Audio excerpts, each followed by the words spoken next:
स्वागत है दोस्तों मेरे इस YouTube चैनल स्टडी स्मार्टर में। और दोस्तों हम देख रहे थे हिस्ट्री में आधुनिक भारत। और आधुनिक भारत में हम 2 क्लास बेसिक कर चुके थे दोस्तों। आज हम देखने वाले हैं भारत में यूरोपीय कंपनी का आगमन, कि यूरोपीय कंपनी भारत में कैसे आए, इनका क्रम क्या था। तो दोस्तों कंपनी की स्थापना के क्रम में हम सबसे पहले देखेंगे क्या, कंपनी की स्थापना, यूरोपीय कंपनी की स्थापना के क्रम में, यूरोपीय स्थापना की क्रम। अब बात करें कि स्थापना के क्रम क्या, तो मतलब कि उसका स्थापना कब हुआ वो कब निर्णय लिया गया कि यह कंपनी का निर्माण हुआ। तो सबसे पहले है पुर्तगाल ईस्ट इंडिया कंपनी,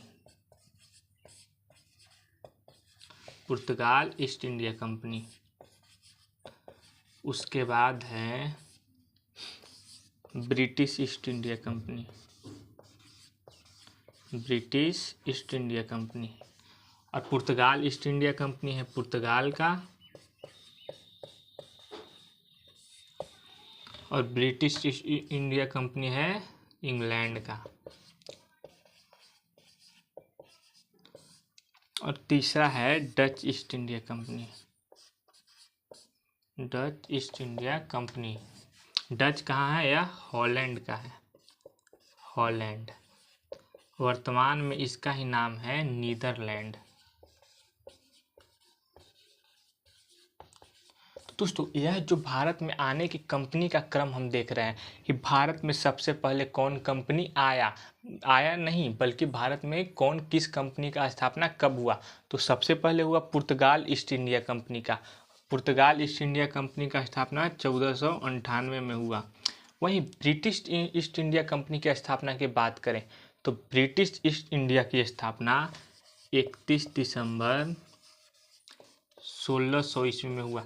देखिए सबका तो डेट इम्पोर्टेंट नहीं है, जैसे पुर्तगाल ईस्ट इंडिया कंपनी आपको 1498 ही याद रखना है, लेकिन ब्रिटिश ईस्ट इंडिया कंपनी में आपको डेट भी याद रखना है, जो कि है 31 दिसंबर। तो ब्रिटिश ईस्ट इंडिया की कंपनी 31 दिसंबर 1600 ईस्वी में हुई। वहीं डच ईस्ट इंडिया कंपनी की स्थापना 1602 ईस्वी में हुई। मतलब सबसे पहले पुर्तगाल ईस्ट इंडिया कंपनी की स्थापना हुई, उसके बाद ब्रिटिश ईस्ट इंडिया कंपनी की स्थापना हुई, उसके बाद डच ईस्ट इंडिया कंपनी की स्थापना हुई, जो कि 1602 ईस्वी में हुई। अब डेनिश, चौथा है डेनिश ईस्ट इंडिया कंपनी। अब डेनिश कहाँ की है दोस्तों, तो डेनिश है डेनमार्क। कहाँ के हैं, डेनमार्क।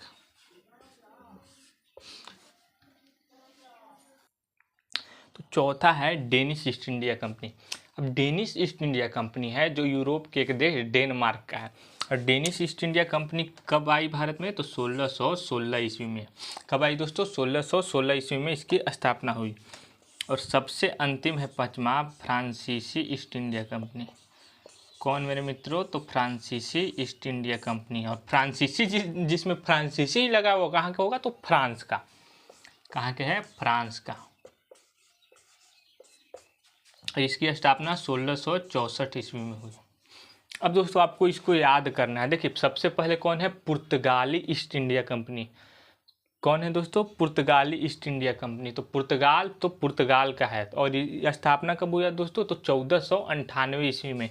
दूसरा है ब्रिटिश ईस्ट इंडिया कंपनी। तो ब्रिटिश ईस्ट इंडिया कंपनी की स्थापना 31 दिसंबर 1600 ईस्वी में हुई। और यह कंपनी भी इंग्लैंड या ब्रिटिश की है। तीसरा आपको सबसे ज़्यादा याद रखना है दोस्तों, डच ईस्ट इंडिया कंपनी, क्योंकि इसका नाम कंपनी का और देश में कोई नाम मैच नहीं कर रहा है, क्योंकि डच और नीदरलैंड तो कोई नहीं, तो इसको आपको सबसे ज़्यादा याद रखना होगा दोस्तों। तो डच ईस्ट इंडिया कंपनी 1602 ईस्वी में, ये नीदरलैंड की है। डेनिश ईस्ट इंडिया कंपनी का स्थापना 1616 ईस्वी में हुई। और यह कहाँ की कंपनी है, तो यह डेनमार्क की कंपनी है। और ये इसका भी नाम मैच कर रहा है, तो इसको याद करना आपको बिल्कुल आसान होगा। और चौथा है फ्रांसीसी ईस्ट इंडिया कंपनी की स्थापना 1664 ईस्वी में हुई। कब हुई, 1664 ईस्वी में। दोस्तों बात ऐसा है कि अभी हम बात करें कि स्थापना इन कंपनियों का कब हुआ, लेकिन वही बात करें आगमन, मतलब कोई कंपनी का स्थापना तो हो गया, मतलब सब कंपनी बन गया, लेकिन अगर हम आगमन की बात करें तो यह क्रम नहीं है आगमन में, बल्कि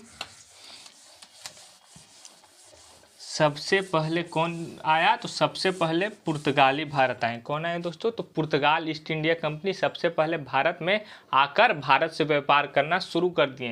लेकिन ब्रिटिश ईस्ट इंडिया कंपनी 31 दिसंबर 1600 ईस्वी में बन गई, लेकिन यह भारत के साथ व्यापार करना प्रारंभ नहीं की और सोई रही। कब तक, तो 1608 ईस्वी में इसका पहला कोठी स्थापित होगा। तो उसके बाद बात करें तो सब पुर्तगाल ईस्ट इंडिया कंपनी के बाद Dutch east India company Bharat में 1602 ईस्वी में आ गई। उसके बाद चौथा है ब्रिटिश ईस्ट इंडिया कंपनी, चौथा है ब्रिटिश ईस्ट इंडिया कंपनी। तो अगर कंपनी के भारत आगमन के क्रम में बात करें दोस्तों, तो आपको इसको बहुत ज़्यादा सोच समझ के याद रखना होगा दोस्तों कि कंपनी के आगमन मतलब भारत में आकर व्यापार शुरू कर दिए तो सबसे पहले हो जाएंगे पुर्तगाल, उसके बाद हो जाएंगे डच, उसके बाद ब्रिटिश। वहीं बात करें तो स्थापना, तो स्थापना सबसे पहले हुआ था पुर्तगाल का, उसके बाद हुआ था किसका, तो स्थापना हुआ था ब्रिटिश का, उसके बाद डच का। लेकिन आगमन के बात करें तो सबसे पहले किसका हुआ दोस्तों, तो पुर्तगाल ईस्ट इंडिया कंपनी, उसके बाद डच का, उसके बाद इंग्लैंड का। अब दोस्तों हम एक एक करके सभी यूरोपीय कंपनी के बारे में पढ़ने वाले हैं जो कि अभी हम लिखे। और सबसे पहले हम बात करेंगे पुर्तगाल ईस्ट इंडिया कंपनी, जिसका आगमन 1498 ईस्वी में हुआ। कब दोस्तों, तो 1498 ईस्वी में हुआ। तो जब पुर्तगाल ईस्ट इंडिया कंपनी के 1498 ईस्वी में एक यात्री आए, कौन थे दोस्तों, तो वास्को डी गामा ने भारत 1498 में सबसे पहले भारत की खोज की और भारत आए। और पुर्तगाली ईस्ट इंडिया कंपनी आप जानते हैं कि 1498 ईस्वी में सबसे पहले आने वाली यूरोपीय कंपनी कौन है, पुर्तगाल है। लेकिन सिर्फ क्या यह आई, तो नहीं, सबसे अंतिम में भारत से गई, सबसे अंतिम में भारत से गई।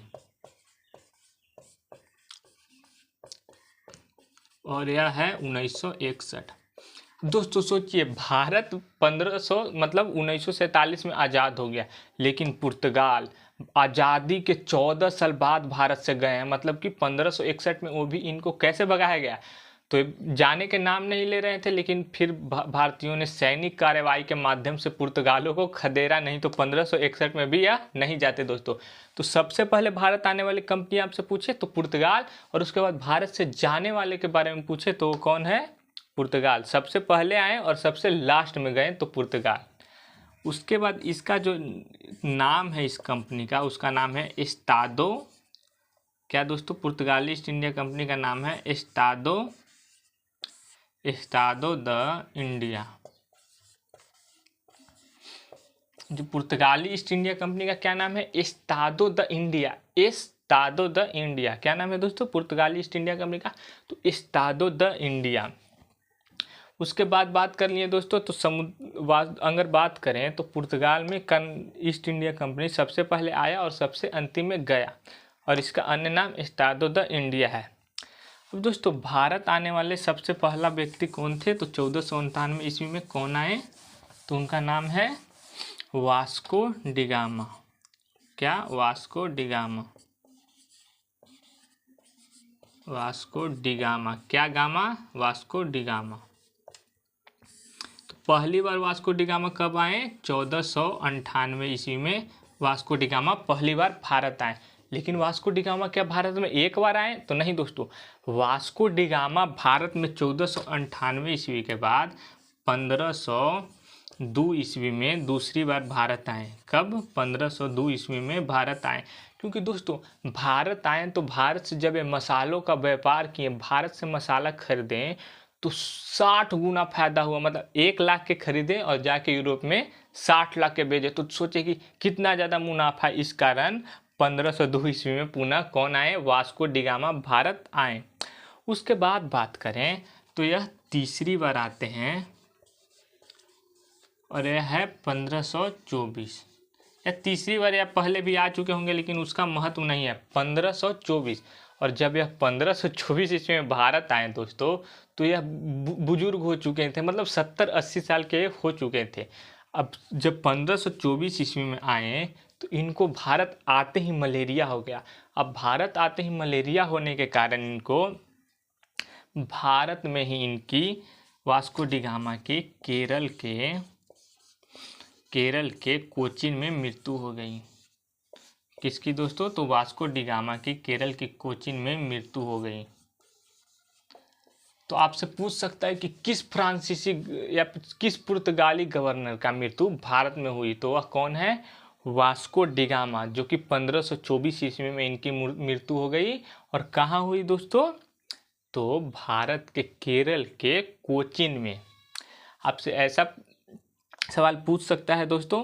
उसके बाद जब आप देख रहे हैं कि 1497 में पहली बार आए, 1502 में दूसरी बार आए और 1524 में तीसरी बार आए, तो आखिर एक डेट है दोस्तों 1500, और 1500 में एक पुर्तगाली गवर्नर आए जिनका नाम है कैब्राल। तो सबसे पहले 1498 ईस्वी में आए वास्को डी गामा, उसके बाद 1500 में कैब्राल आए दूसरी बार, और उसके बाद दूसरी आए कौन? 1502 में कौन दोस्तों? तो वास्को डी गामा। तो आपको यह कुल मिला के याद रखना है कि 1502 ईस्वी में वास्को डी गामा आए, 1500 में पहली कैब्राल आए और 1524 में इनकी मृत्यु हो गई। कहाँ? तो केरल के कोचीन में दोस्तों इनकी मृत्यु हो गई। किनके? तो वास्को डी गामा। कौन गामा दोस्तों? तो डी गामा। उसके बाद बात करें दोस्तों, जो यूरोपीय कंपनी थे दोस्तों। अब मान लीजिए कि भारत से उनको यूरोप व्यापार